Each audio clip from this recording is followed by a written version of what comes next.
Okay, trigger warnings and content warnings for domestic abuse. If you're uncomfortable with those topics, it's okay to avoid this video. You are not weak for not wanting to engage in these topics, and I respect you from the bottom of my heart for surviving through any hardships that come your way. There are other more lighthearted videos coming soon that will be better tasted for the channel. So, BIP of Bizarre Interest Productions, and we are going to talk about women and real life for a second. For Women's History Month, we often celebrate all kinds of women of age, skin tone, and mostly people who have made an impact on society. But sometimes we aren't that. At times, our lives consist of being the average Emily and Steve, and that's okay. Sometimes it's the mundane that becomes awesome. So let's talk about two scenarios where normal people rose to the occasion to save the lives of someone they cared about, as well as themselves.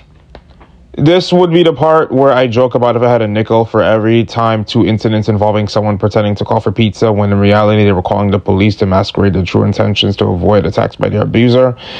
I'd only have 2 nickels, but it's amazing it was handled twice, so I want to touch upon it. But also, I'm missing Pi Day. Well, I missed doing this for Pi Day, and it's on my list of topics I want to talk about, so damn it, we're discussing it. After all, what's 14 plus 20? 24. So I need to get this out before tomorrow.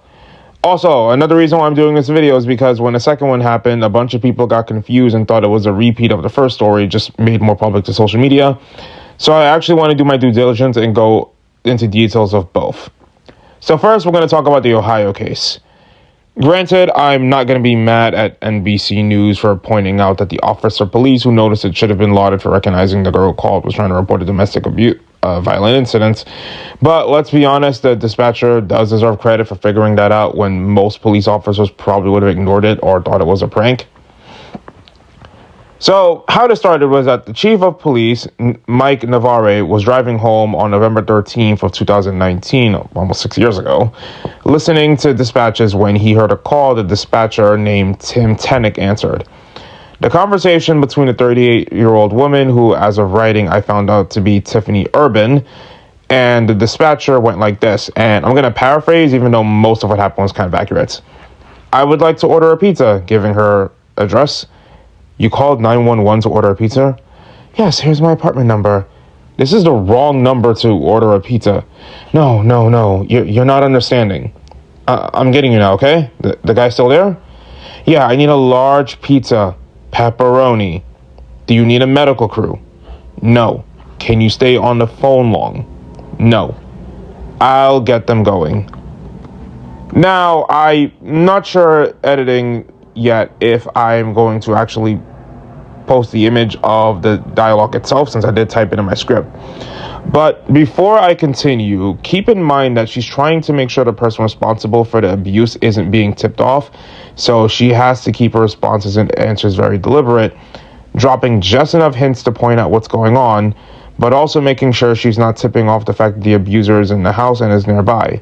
Because if they catch her, the jig is up and a more fatal situation could occur.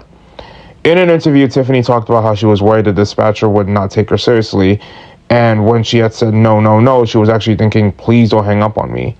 And honestly, can we blame her for feeling that way? That's a pretty tough situation for anyone to deal with, and she deserves all the sympathy in the world for just going through that entirely. Tenick proceeded to send officers to the address, advising them to turn off their sirens before approaching the apartment, telling them, call her, order the pizza, and agreed with everything I said that there was domestic violence going on. Which was smart, because if the guy noticed that the police was coming, either he would take drastic measures to try and harm both victims in the house, or be spooked enough to try and escape, or take one of them as a hostage. And even though some movies aren't entirely realistic, we all know that that's a very dangerous scenario no one should have to endure. It turned out the woman who called the police, Tiffany, was the daughter of a 57-year-old woman, and she had to explain to police her mother's boyfriend had came home drunk, yelling around 9 p.m. On November 13th, that same day, he had threatened her by saying he was going to beat her ass, and then started punching and pushing her. And another witness was able to credit that in the police reports. Even her own mother said that she was pushed so hard she fell into the wall behind her. Like, dude, keep your hands off women if you want to push someone, push yourself to be a better person. Oh, wait, you can't because you're in jail for being a piece of crap. I'll just tell you the guy's name anyway. The boyfriend was Simon Ray Lopez, who was 56 years old, who tried to claim he did not put his hands on the victim and only wanted to go to bed. Thankfully, he was arrested and held at the Lucas County Correction Center on a domestic violence charge. But I'd really like to hear the mental gymnastics behind his decision. Because of guys basically saying, oh, I wanted to go to bed and therefore I proceeded to get drunk and hit my girlfriend. Like, what kind of logic is that? What makes it worse is that Simon Lopez already had a warrant out for a domestic violence charge, so the dude was already a piece of crap before this. I couldn't find much information on what happened afterwards between them, but it's safe to say that Simon Lopez is currently incarcerated. And honestly, I just think Tiffany is really, really intelligent for pulling this off. Like, in a situation like that, also while being concerned that no one is going to figure out the hint, pulling it off was extremely difficult, and the fact that she was able to pull it off just to save someone she cares about is worthy of respect. In an age where people can go on a podcast and defend domestic abuse, it really sucks that situation happened, because no one should ever have to be forced to end up in that situation. But thankfully, her quick thinking managed to save the life of both herself and her mother, and I just hope both of them have recovered from that incident. My sources for the first one will be in the description. So let's move on to the second one that happened in Florida last year on October 24th, 2024 in Volusia County. Pretending to order a pizza while calling the police. And I'm just going to flat out tell you the dialogue that took place because I watched the video and yeah. 911, what is the address of your emergency? Yeah, I would like to order a pizza. I'm so stuck in here. Okay, are you aware you're calling 911? Yes, I'm sure I'm calling to that number, trying to get a pizza. What address are we going to? Oh wait, I was supposed to be this sign. Say you got my location, please. You don't know your location? No, I'm basically stuck in here. Won't take me back home. I'm trying to, but can I get a pizza, a pepperoni and extra cheese? Wait, how many? How many people are there? Just me and him. Does he have any weapons? No. You know his name? I do not know. I don't want to say. Okay, that's okay. What's her name? I would like to order extra cheese pizza. Okay. Are you hurt? Yes.